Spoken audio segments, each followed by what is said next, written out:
Hello. Hi, Farah. Hi. Good morning. Good afternoon for me. It's 1 p.m. here. Good afternoon. Okay. How you doing? Oh, good. Thank you. How are you? I'm doing good as well. And yeah, thank you for joining to this session and really appreciate your time. Just give me a second. I'm going to just quickly check some technical live part and then we can get started with the discussion. Sure, sure. Yeah. Okay. I think, yeah, we can get started. Sorry for that. And No maybe let's get worries. started with how you doing, Farah? Oh, good. Thank you. Did, I'm did based in Qatar. We had a bit of a scary day yesterday, but overall, it's pretty great. Thank you. Oh, if I may ask, what happened?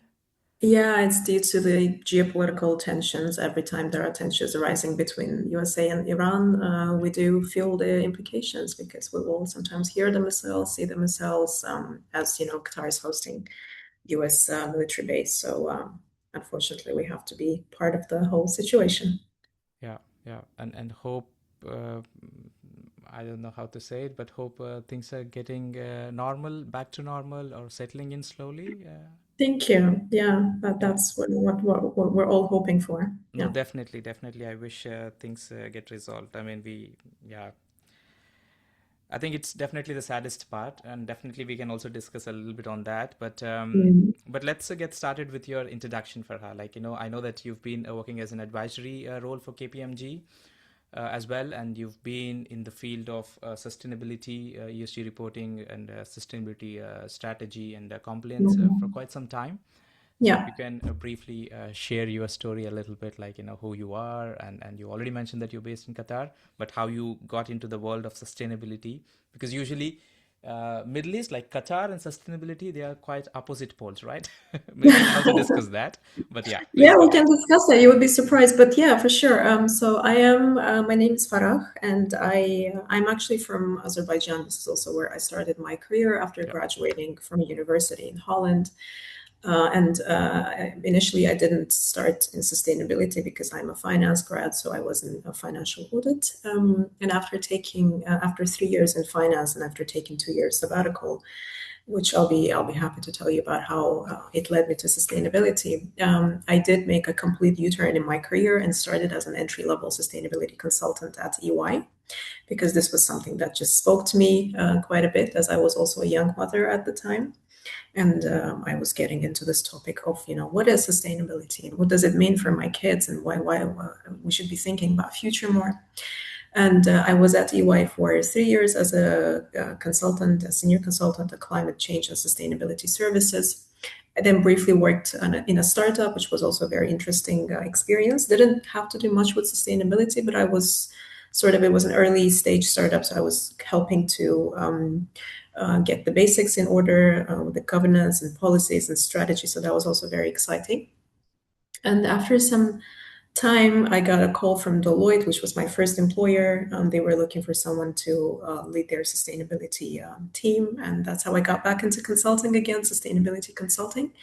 And eventually I got an offer from KPMG in Qatar. And that's how I ended up in Qatar. And well, in a nutshell, that's my story in sustainability. As you can see, it's quite a bit of a journey, but yeah, somehow I always end up finding my way back to consulting, which is exciting, I guess. It has become a bit of a comfort zone for me, but I'm tremendously enjoying it. Yeah. I think PwC is the only one which is left out there, Yeah, so that you yeah. can just cover the entire circle of big four of the Exactly. Yeah. consultant domains or the giants. But how is Yeah. it working for EY, working for Deloitte, now working for KPMG? Um, I assume that these are also like your career stepping stones as well, right? How's that Yeah. journey, like working as a I mean, consultant? Big Four is a unique beast, isn't it? In terms of you do learn a lot. It's Yeah. it's a very rapid and very steep learning curve whenever you start your career, whatever domain. For sustainability specifically, because I didn't have the background, especially my time at EY was very intense in terms of learning. I was doing a lot of qualifications, a lot of trainings. That was back in 2017, so GRI was all the rage. So I was also getting more. sort of background in terms of, business side I knew, but there were sides more around environment and carbon accounting and GHG and all of those things that I had no idea. To me, it was like Japanese to me. So I had to learn quite a bit on that. And obviously, one other aspect that I also quite like about consulting is the fact that you're working with so many different industries, so many different clients. I worked across several geographies. I worked with Europe to support through the CSRD, for example. That was past my EY journey because it was quite recent, but I did that. I worked in the CIS region, which was the region where I'm from. That was Azerbaijan, Central Asia, Russia. And then I moved to Middle East, and then it gives you quite a bit of, okay, so this is how things are done in this part of the world, and this is how things are done in that part of the world. So you get, you learn to speak the language of business no matter where you are, which I think is a very big asset later down the road for any career. So yeah, in a nutshell, a very intensive learning journey, and something that I feel equips me with, how can I say, it gives me the insights into understanding different types of clients much better than if I had to work only with one narrow field, so Yeah. to speak. And which ones are better? Because you mentioned you work for CSRD, which means I assume that it's for European region, and then you also had experience working with the different region clients. So based on Yeah. your experience, which ones do you think are more convincible in terms of implementation? Which Well, you would be region? surprised because before working with Europe, I mainly worked in the CIS region, and I always had this idea of idealizing Europe. Like, oh, if I work with the European clients, they would be so much more advanced, they would be so much more mature. But the unfortunate reality, and this is something we can talk about it, and this is not to throw any shade on the European clients or anything, this is a very universal phenomenon, is the sustainability still very much a compliance issue for most of the businesses, no matter where they come from. Yes, the companies from Europe are more have to deal with more regulations, therefore they know more and they have to comply with more rules and laws, so to speak. Whereas some clients coming from the Middle East or from other regions, from maybe Asia, they're not necessarily under that regulatory burden, so they have a little bit more freedom in terms of deciding what they want to do and in which direction they want to go. But when it comes to the genuine ambition and aspiration, I would say most of the time it is just tell me what the minimum requirement is for me to tick this box, you know. So and again, this is not something. This is a systemic issue. It's just that we're operating in an economic system that is prioritizing growth above everything. Sustainability is not top of priority Yeah. unless you're dealing with a business that is committed to sustainability from the get-go. But since as a consultant, as a Big Four consultant, you're mostly working with large enterprises and corporations, that is not, I would say, the usual to see in that landscape. Yeah. And Yeah. what would you like to say for a question where people assume that consultants would have an answer for any problem? I mean, usually, if you have a problem in an organization, whether it be sustainability or a process mining or a supply chain, logistics, compliancy, regulatory, let's bring in a Yeah. consultant and they would solve the problem. But do you Yeah. think that in reality, how does that work? Well, that's a good question. I think my understanding of consulting, I think, may not necessarily be the industry norm, because one of my biggest pet peeves is when a consultant walks into the room and behaves like they know all the answers and they know everything better than everyone sitting in that room. I usually come from a place of immense respect for people who have put years and years in a certain industry. Yes, maybe as a consultant, I might know a specific regulation or a specific law or the best practice, but I always think it should be a collaborative problem-solving exercise when the client is bringing their industry experience, their insight from working years in the business, and the consulting is sort of bringing their expertise in, like I said, best practice or a specific regulation or a specific standard. So it should not be one party is telling the other what to do, but sort of two parties coming together to solve a problem that one of them in isolation is not able to solve. Definitely, a consultant is not going to be able to solve any problems on their own. It needs to be a collaborative process. It needs to be a process with a very active involvement of the stakeholders from the business side. And it's unfortunate for me when I see a consultant who is not able to listen to the client, who is not able to, who's coming, with a perspective of just listen to what I have to say because I know better than you. I think this is not a very good consulting, practice. Practice. Yeah. Yeah. No, I agree. I mean, usually when an outsider who is a consultant who comes there in for like, very short period of work, right? Usually you might have like a 6 months duration of work or 1 year contract. I don't know, based on the assignment.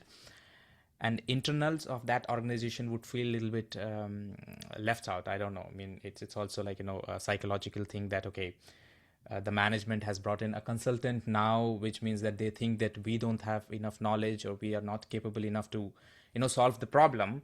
And then usually when they try to collaborate with outsiders or consultants, and usually it takes quite some time to get that initial rhythm to work together, because you need to first connect with them on a personal level, saying that, guys, okay, I come from this background and this is my expertise, but you are the expert, you are the domain expert, and we have to work together to resolve this. It's not like you mentioned that, I am the expert, I am the all-known guru, where I'm going to just, say things and you have to.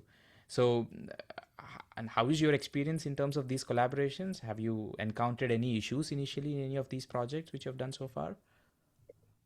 Well, I think at the beginning of my career, it was a bit challenging for me because as a junior consultant, you're kind of you kind of have to follow the lead of the teams that you're working with. Yeah. So I do remember one particular case where it was a new industry for us. It was a cement manufacturing industry, and we were supposed to go and meet the client for the first time. And our manager told us, you have 2 days to read everything you can and learn everything you can about the cement manufacturing industry. And we did. We religiously did. You 2 said days. two We days? read every article under the sun. And we were so smug. We were like, okay, we know everything about this industry that one could possibly know. And then we went to the meeting, and there were these the stakeholders from the client side, much older than us. We were like a bunch of 20-year-olds. And these are people who have spent like maybe 20, 30 plus years in the industry. And the minute we started talking, we didn't even let them speak, to be honest. We were like, okay, we're here. We have gone through the documents that you have sent, and here's the problem. And we did this and that. And then they asked us some questions, which were very specific industry related questions. And for us, it was like, what are you even talking about? We have no idea what you're speaking about. And they were like, can you stick to what you know and let the business specifics to us, because obviously you have no idea what you're talking about. And it was very embarrassing for me at the point to be in that discussion, because I was like, they are absolutely right. Why did we even come here pretending to know their field better than them? That's not what they hired us for. It was a sustainability project too. They hired us to help them with a specific standard, which was, why we were there. But somehow we thought we're going to impress them if we also pretend to be the industry experts or whatever, which had the absolute opposite effect. So that was my sort of first lesson learned in terms of never, like I said, never disrespect the experience, never disrespect the expertise. Humility, active listening, understanding the client, understanding their pain points, and then bringing your own expertise, whatever it is that you're hired there to do, whatever problem it is there for you to do. And the entire engagement should be very collaborative. There should never be, okay, just do as I say because I know better. And I think this goes both ways. Sometimes there are clients that are also a little bit arrogant in terms of, okay, you don't know what you're talking about, I'm going to tell you what to do. That's also not ideal, of course. But I think, like I said, consulting is a collaborative exercise. It's something that we need to do together with the business stakeholders to be able to identify the root of the problem and to solve that problem. Because if you remove distance one party from the other, then there's no way the problem is going to be solved. I mean, the consultant can always prepare beautiful presentations and decks, but if it's not done in conjunction, in collaboration with the client, then it's just going to end up as a paper on someone's desk and not going to be implemented. No. Because it doesn't reflect the business reality, essentially, and that's something it needs to do. Yeah. And now, if you hear again, like your boss or manager saying that, okay, we've got like 3 days and we have to work with metal industry, and please read everything about metal industry, and we need to prepare a presentation. What would you say to that?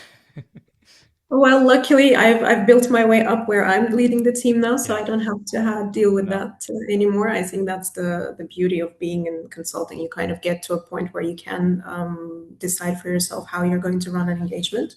At the point where the engagement when the one I was telling you about, I was a very junior consultant, and Yeah. I didn't even think about it twice. I said, okay, my manager is telling me this, then this must be the best approach. I'm still very much open to feedback, whether from my seniors or from my juniors. And I think, again, this is the way you should work. Whatever kind of work you do, you can never assume that you have all the answers and you know the best. But I do have this very specific approach to consulting. And I think this is why I keep coming back to consulting, because I do like to solve problems. I'm a problem solver by nature. And to be able to solve a problem, you need to be able to understand the problem, the person who's bringing you that problem, or the business that's bringing you that problem. And you can never do that without listening. You can never do that with assuming that you know everything just in advance. So yeah, I would say active listening is the key to being a good consultant. And how do you see the scope of consultancy, or the role of consultancy or consultants, which is going to change with with the innovations, and especially with the agentic way of working, because things are also changing in that Yeah. direction as well, because now people are getting more and more competented with a lot of information, because now there is a vast of information, and people can Mhm. easily access all kinds of information, if it is reporting, regulatory compliance, in-house, out-house. And where do you see the role of consultancy would be in the upcoming future? Yeah, absolutely. Consulting is definitely one of those industries that is being reshaped, Mm. especially by AI, I would say, Yeah. because if you had fresh graduates, again, a bunch of 20 somethings coming together and preparing beautiful decks and presentations and nice bullet points and, this corporate jargon, now you can have the same thing done in, I don't know, maybe half an hour Yeah. by AI. And it's totally free too. You don't need to pay like Yeah. six-figure bills to get that done.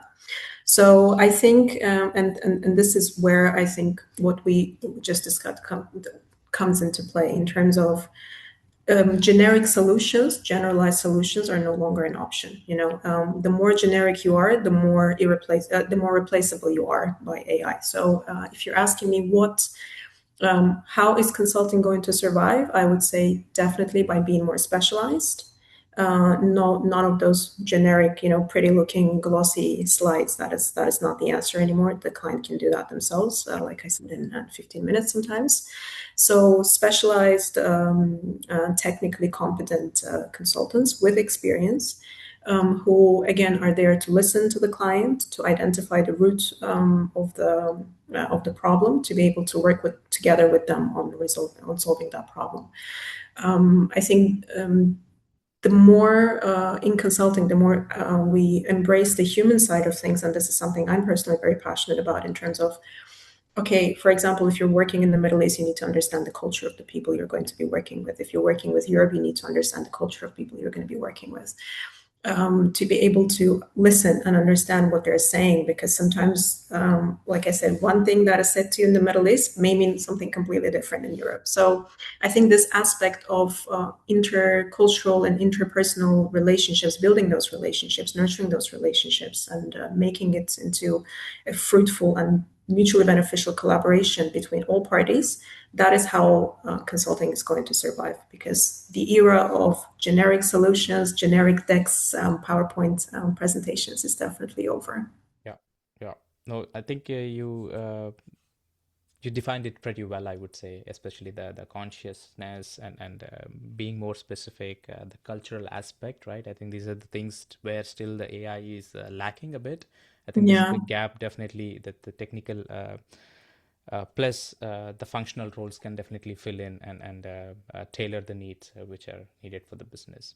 Maybe for yeah. talking a little bit on your personal side, so you mentioned that there were some hiccups in your life, right? I mean, if you could briefly share them, like, what was your driving force to first get into the world of sustainability, and then maybe how it also reshaped your thought processes as well. Yeah, for sure. I mean, it's an interesting story because it kind of started with me becoming a mom. And if you have ever talked to a first-time mom, you know, they have a lot of anxiety about wanting to do everything right. And my firstborn was getting to a point where I needed to introduce him to food. And as I was thinking about, okay, what should be the first, you know, type of food that I should give him, and I was doing something that is called baby-led weaning, which means you are essentially feeding your kid whatever you are eating yourself. And then it got me thinking, okay, how healthy is what I'm eating, and you know, all these things. And I started researching. So it started from food, and as I started researching, you know, how we're growing food and processing food and what we're eating and what we're putting into our body and sort of the effects that it has, it got me into realizing, okay, there is something wrong with the way we are, you know, with the agricultural practices, with the way we're growing food, with the way, again, we're processing food, we're adding so many things that don't need to be there. And that is when I realized, okay, there is something unsustainable about this, because why do I have to pay, I don't know, sometimes 5 times more to go and buy organic food or healthy food just because I want to be healthy? And Yeah. why are we even doing this sort of food? And then it gets you into food waste. And I went down this whole rabbit hole of, you know, trying to understand why we're doing what we're doing in terms of food, in terms of agricultural practices. And from there, I started very actively, you know, at least trying to understand for me what sustainability even means. Like, what are we talking about when we say sustainability? And obviously, a very big component of it is the environment. I started reading about climate change. I started reading about the environmental damage that we're doing, again, starting from agricultural practices, but there's so much more. You also then look into industry. You look into the whole injustice aspect of it, which is something I'm, again, very passionate about. I actually, because I didn't really have the background to understand the mechanics of the environmental sustainability very well at that point, but I could really understand that something is wrong with the way we have built our economic system, this whole social injustice, wealth inequality. So, you know, starting from what to feed my baby, it got me into this whole philosophical, existential sort of realm. And even now, when I'm talking about sustainability, a lot of people instantly think, oh, sustainability, climate change, environmental damage. Yes, obviously, it's a very big part of it, but it's not just that. Even what we just, you know, discussed at the beginning of our call, geopolitical tensions, Yeah. wars, you know, again, social justice, just transition. If we're talking about, for example, transition into a climate neutral, you know, carbon neutral future, who's going to do it? Who's going to pay for it? How are we going to? I live in the Middle East. Middle East is mostly the economies here. It's, yeah, very prosperous region, but they're built on hydrocarbon export. So what do we tell them, just to stop? There are so many people that are sort of getting their livelihood in this region, earning money in this region thanks to this. So how do we tackle all these things? So obviously, I didn't put it into work right away because that was before the time that I started doing sustainability as a career. But starting from there, I kind of got very passionate about the concept of sustainability. I was like, I need to be an advocate for this. I want to talk about it much more. I want to inspire people to do something about it too. And I think one of the biggest problems in sustainability is that we still talk about it in very abstract terms. Yeah. For example, when you say, okay, climate change or some species dying, I do remember we were doing this awareness session at one of the clients, I think, or maybe it was in house. I don't remember anymore. And we were talking about, oh, look, you know, these species are going extinct and this and that. And then someone raised their hand and they said, I mean, it's very sad, of course, but why do we have to care that some tiger in Africa is dying? You know, like there's not going to be more of them. And it's a fair question. If you don't understand the interconnectedness of the ecosystem that we live in, it's a valid question, you know. And that's when it hit me. We are not even discussing the root cause of the problem. We're not discussing that some tiger disappearing or, I don't know, bees disappearing is going to affect your access to food. That means you're going to spend, you know, more than half of your salary to get the food that you need to put on the table to be able to feed your family. And I think this is the connections that a lot of people are not making. It's still very abstract to them. Maybe going increasingly it is. For example, what's happening in Europe right now with the heat waves. People are like, oh, so this is what global warming is, you know, and people are dying left and right. And it's like, okay, so this was what we were being warned about. But unfortunately, when you start feeling the implications, that is already a little bit late. That means you have missed some opportunities that you could have done. So yeah, I think this whole the concept of sustainability is still very abstract Yeah. for the people who are still not feeling or not understanding what it means for them, how it's going to translate, what kind of consequences it's going to have in their day-to-day lives. So it's I think that is what we need to focus on. I kind of diverted from your question, sorry about that, but essentially what we need to do is work very hard on awareness and not fear mongering, not, oh, we're all going to die, climate change is going to do this, and there's going to be, but more around practical solutions. And when I'm saying practical solutions, not necessarily bring your own back to the supermarket, but more so in terms of understand what this is going to mean for you in your life, and then talk about it to your neighbors, talk about it at work, talk about it. I always say sustainability is a grassroots movement where people like you and I, the more we talk about it, the more allies we can have, and then maybe, hopefully, we can have some sort of a tangible change. Definitely. I think it's all about doing that small step and incremental change, and also passing it to the next generation, right? Whether it be knowledge, Exactly. framework, tools, so that they can also take it forward as well. Yeah, exactly. Just to get back to the previous question, so that kind of triggered you to get into the space of sustainability, right? Like you being Yeah. a mother, and then the pile of questions which came to your mind, like, what should I feed? And then you started doing all the research behind it, and then finally you ended up changing and impacting, or making an impact on your role. And how do you see the next generation taking it, especially in your region, in the topic of sustainability? Yeah, I think next generation is probably more conscious about this Yeah. than we are. Next generation, at least this is something I see from my kids, I see from their peers. They're more attuned to what's happening around them. They're more sensitive. It's a much more connected world as well. We didn't have access to this much information, to this level of awareness, I feel. So I'm very optimistic. If you ask me, I'm one of those optimists who think next generation is going to do things better. Unfortunately for them, we have messed things up to a degree that they may be very limited in their options, what they can do. If we're speaking a little bit in technical terms, for example, we're talking about mitigation or adaptation. Mitigation is something we should have focused on. They're probably going to focus more on adapting to a life on a planet that we have left for them. So whether we're talking about climate, or whether we're talking about, again, geopolitical tensions, whatever it is. But awareness-wise, consciousness-wise, I think next generation is hopefully going to do better than we are. Yeah, but in terms of the resource availabilities, because there are just finite resources in this entire planet, right? Yeah. Do you think that is something which can be enhanced and reversible for the next generation? Like, Oh, that's a very difficult question. Obviously, I mean, like I said, they're going to need to adapt. yeah, They're going to live in a completely different world. I'm sure of this. And I think if we're not going to change the economic and the social systems that we have built, which I personally I believe that capitalism as an economic system is failing us as humanity. If you only look at the increasing wealth inequality, and I'm a very passionate advocate for sustainable growth, or sometimes even degrowth, at least just slowing down, because right now what we have built is more growth, more money, more of everything. And it's just not something. You can't endlessly grow on a planet with finite resources, like you said. And sure, we can colonize Mars and do all those things, but I don't believe in the feasibility of those options.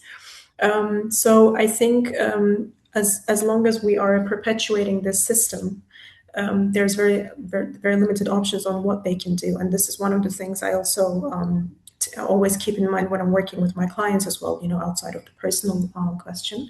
Because yes, we can talk about sustainability all we want, but if the client has to meet a growth target every quarter, they have limited yeah, options.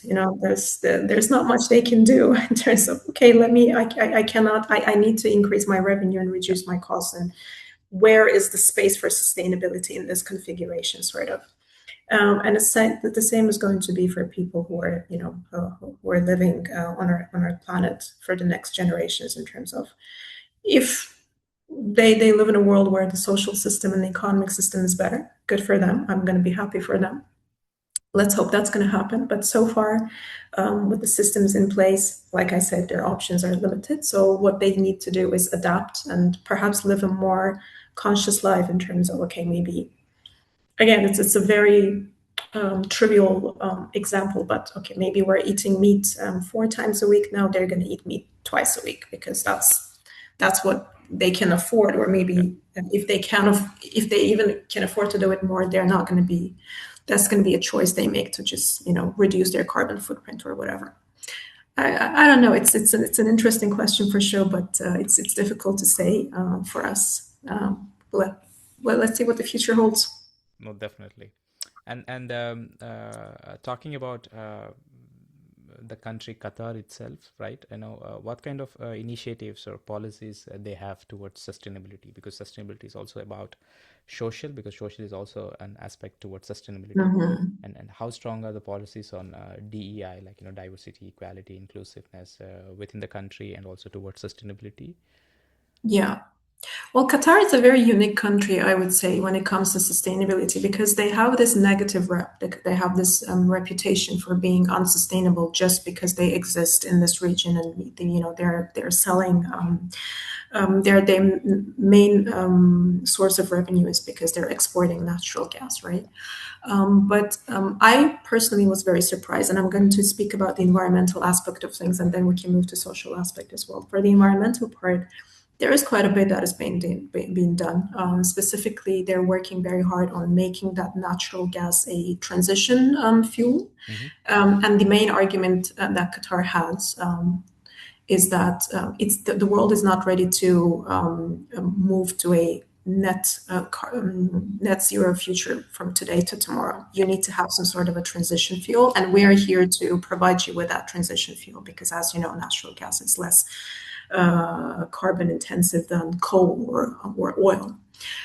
So that's the argument, and the way they're positioning themselves is that the way we are producing and exporting this natural gas is we're trying to keep it as again clean as possible. They have carbon capture facilities. They're doing everything they can to make sure that the natural gas that they're selling, they're exporting, is coming with as little emissions as possible. So this was not an aspect that I was surprised to find out that there is quite a bit of work being done in that regard.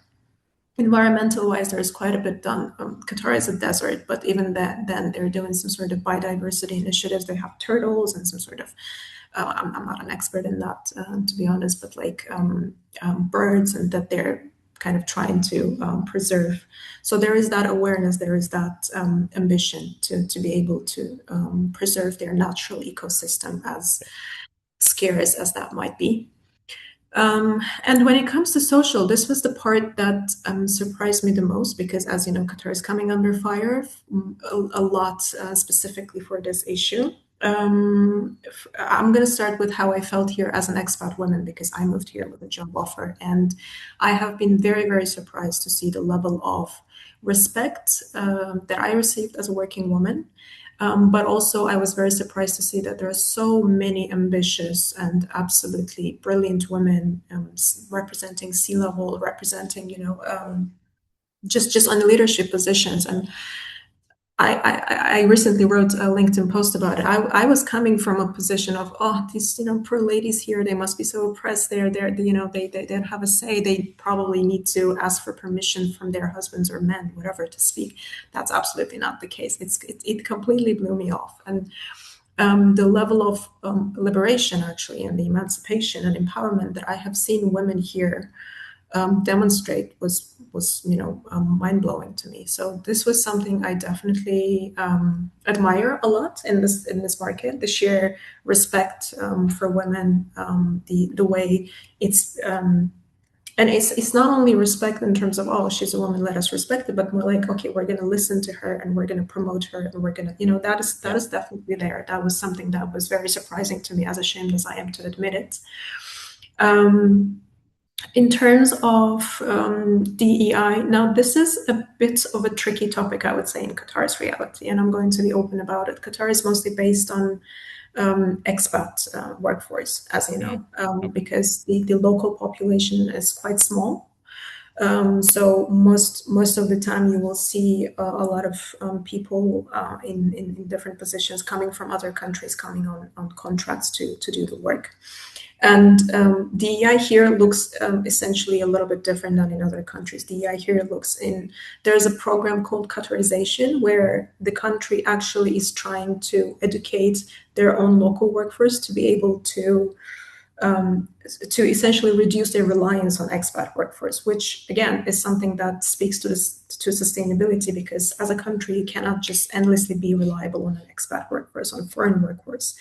And you need to be able to make sure that you have your own people being able to work for you, being able to sustain and perpetuate the economy.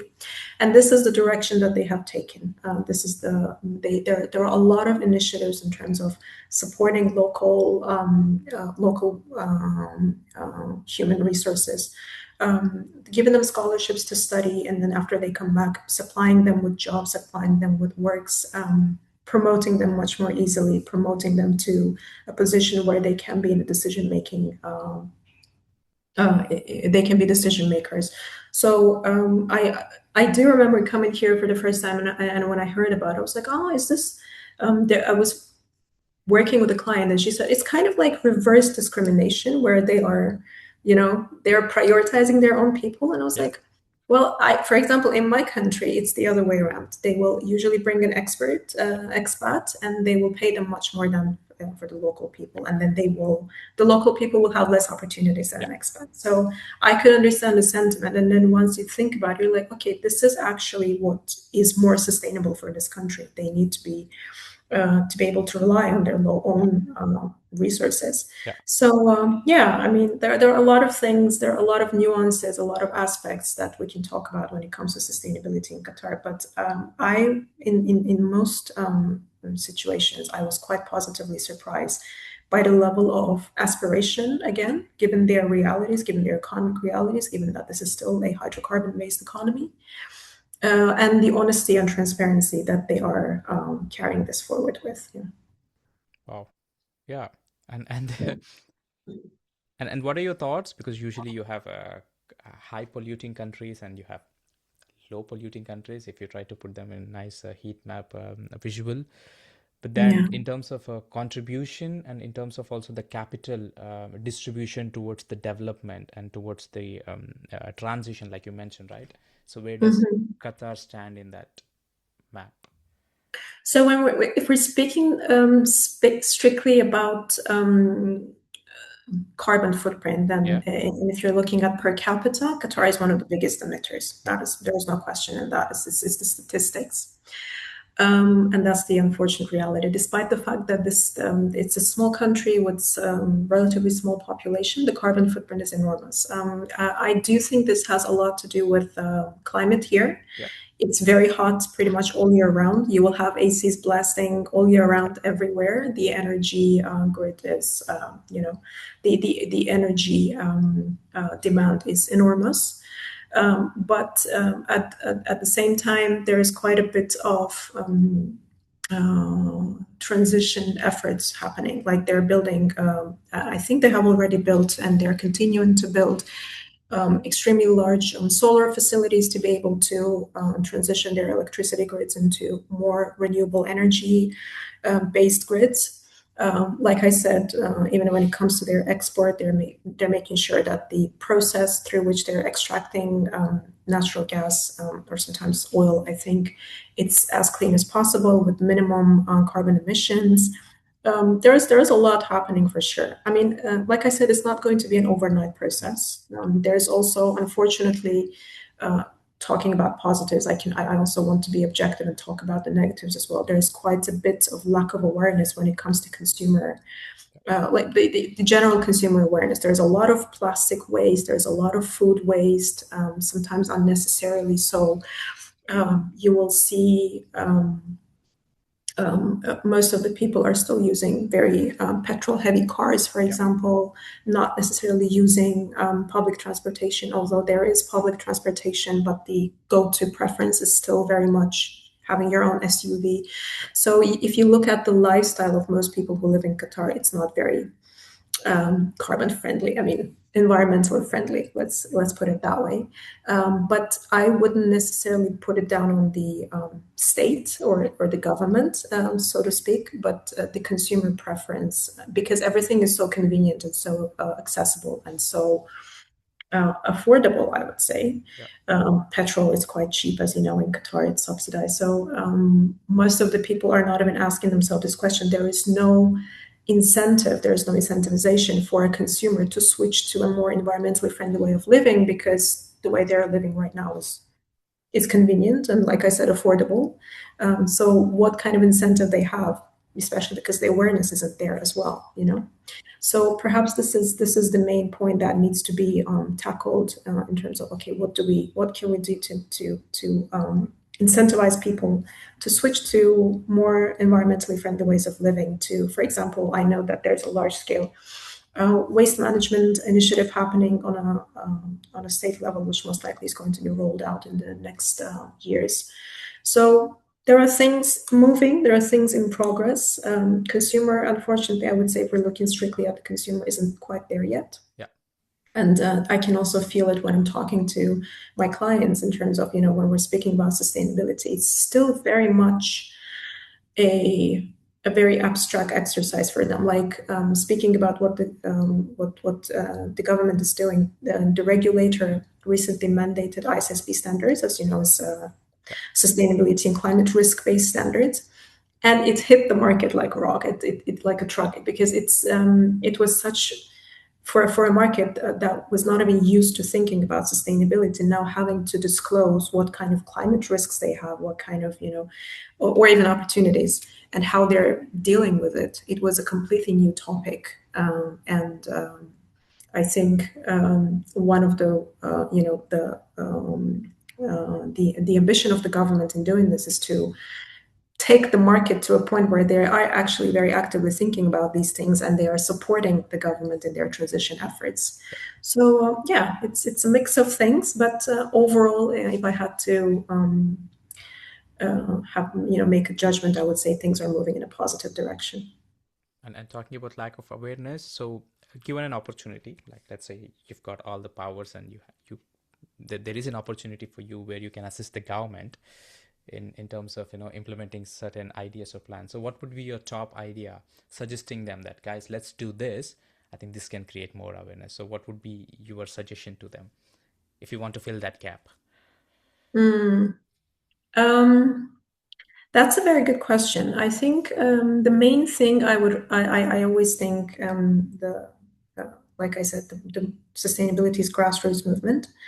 And I always think the main change makers is always the younger generations. So I would definitely incorporate more of this into education, starting from school and the universities, to be able to make sure that the upcoming generations are very aware and conscious of this. Now, with older generations, it's very difficult to change people's habits, right? So yes, we can talk about awareness and we can talk about interconnectedness and ecosystems all we want, but I do think there needs to be an incentivization. Either you are putting in place some sort of fine, for example, if you're littering the street, or if you're if you're using a car that's emitting a certain amount of emissions, you have to pay more fines or taxes or whatever it is. Or if, I'm not sure how that would look like in Qatar's context, because there are no taxes here, to be honest. But incentivizing in some way, I'm not sure how. Maybe you will get some sort of vouchers or something if you're recycling your waste, for example. But definitely more education focus for the younger generations, and then more incentivization focus for the older generation. That's at least how I see it. Obviously, I don't have all the answers. I'm not saying I know for sure, but I know from experience that it's very difficult to change people's habits just by goodwill. maybe younger generations because they're, very inspired and they want to do things right. But with older generations, especially if they already have so many things on their plate, work, families, kids, they have to send money back home. And then you come to them and say, yeah, you know what, it's better if you don't buy this in plastic and go and buy this in glass. That's not going to happen. So, No, definitely not. yeah, But yeah. it's really amazing how quickly you were able to respond to that question, because that was an ad hoc question there on the spot, and then you were like, okay, maybe let's start it from the root. Let's change it from Mm, the foundational, which is education, right? Because that's where people yeah. start learning.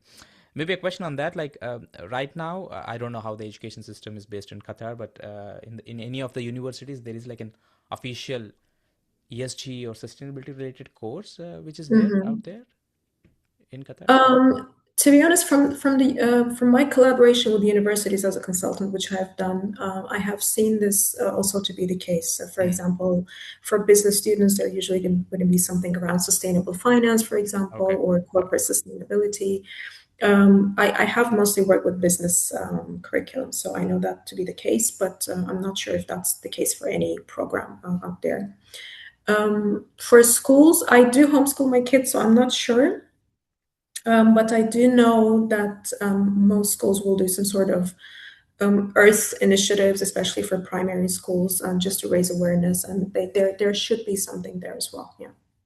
And right now, if someone is, I mean, if someone is listening to this and he's based in Middle East, Qatar, Kuwait, in those regions, and if he's really interested and wants to move his or her career towards the sustainability domain, what would be your Mhm. suggestion for them to get started with? Like, do you have like some suggestions for them, some directions where do they can get started with in terms of upskilling their knowledge? Yeah, absolutely. I think if you, again, like I said, the generalist era is over. Yeah, that's Whoever wants to get into sustainability needs to come in with a very distinct set of skills. And if we're looking into Middle East specifically, then, like I said, regulations are getting quite a bit of traction here in terms of disclosure requirements. For Qatar, this is ISSB. There are several other regulatory requirements. I'm guessing in other countries. I've so far worked only with Qatar. So look at into the standards. Look at what the regulations are asking for. Unfortunately, this market is still very much driven by compliance, which again, this is the case for pretty much every market I've worked with. yeah, This was the case also with CSRD when CSRD was introduced in Europe. Everyone was looking for CSRD experts, and then Omnibus hit, and it kind of died down. yeah. But yeah, definitely look into what the regulation is, what is being asked from the businesses. Sharpen your skills in that area, whether that's a standard or whatever it is that the business is required to do, and then that should be the way in terms of okay, this is what I've learned, this is what I bring, and I can support you throughout this compliance exercise. Yeah. And once you're in, hopefully you will educate them to do a little bit more than compliance. Yeah. No, definitely. Maybe one last question, maybe off topic. Like, how's the longevity of health going in Qatar or in those regions? Like, what do you say the average lifespan of someone who's living in Oh, Qatar based on their eating and routine and lifestyle habits? That's an interesting question. I don't think I've ever really looked Okay. into it, so I Okay. don't really have a statistic for you. But No worries. generally, I would say I see a lot of people who are fit. A Hmm. lot of people go into gym. A lot of people. There are a lot of healthy food services, healthy food Yeah. cafes. So I'm guessing this is a trend. Yeah. But at the same time, one thing I've noticed is how and if you look into cuisine, for example, there are a lot of people from South Asia here, a lot of people from different Arab countries, and they love their sweets. Oh, yeah. Absolutely. And I don't blame them. Those sweets are very delicious. But I think if we're talking specifically about healthy lifestyles, I would say I see that most people here have very big sweet tooth. So maybe that is a little bit unhealthy. But other than that, I haven't really noticed anything that stands off to me. Yeah. Okay, okay. No, for me, the Mm. reason to ask that question is because that was the one thing which kind of triggered you to also get into the space, right? Especially the food Ah, eating habits, maybe more or oh, less it's okay. related to health. So I was also thinking if that is the case also with others or in general within the country. But Well, that's a good question, by the way. One of the things I really respect about Qatar is they do have this strategy around food security because, as you know, it's a mm, desert yeah, climate, yeah, which means they don't really have much in terms of biodiversity, yeah, and they have limited options on how they can grow food. But for example, they're pretty much 100% self-reliant when it comes to dairy. They have this huge company, fully locally based, cows and everything, and they have this multitude of dairy products. I do buy local where I can, and I have noticed that they have a large variety of vegetables like cucumbers, tomatoes, I don't know, onions, herbs, and which is, for me, it's amazing because, again, how do you grow this in this desert? But they have found a way, yeah, and generally there is this strategy in terms of how we can make a reliance on exported food. How we can reduce our reliance, essentially. And quite a bit. I have visited several farms here with my kids, which, again, you would think, where is this coming from? But they are doing what they can, the best they can, with the kind of ecosystem that they have, which I think is very amazing, to be honest. yeah. Wow, Yeah. wow, that's really great. And thank you so much, Farah. The last 45, 50 minutes you have shared, like, a lot of valuable information. Really appreciate that. I think we touched based on many topics, like, your career journey, like, various aspects in terms of, like, ESG, and especially very nicely elaborated the ecosystem, and then also where the country fits in terms of, like, in the puzzle, in the piece in the puzzle.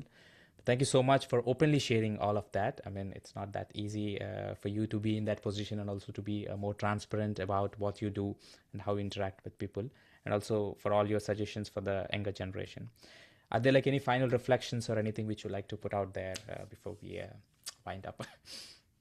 Well, no, thank you. This was a lovely discussion, and I'm grateful for your questions. Sometimes they were very stimulating, prompting me to think about things I probably haven't thought about.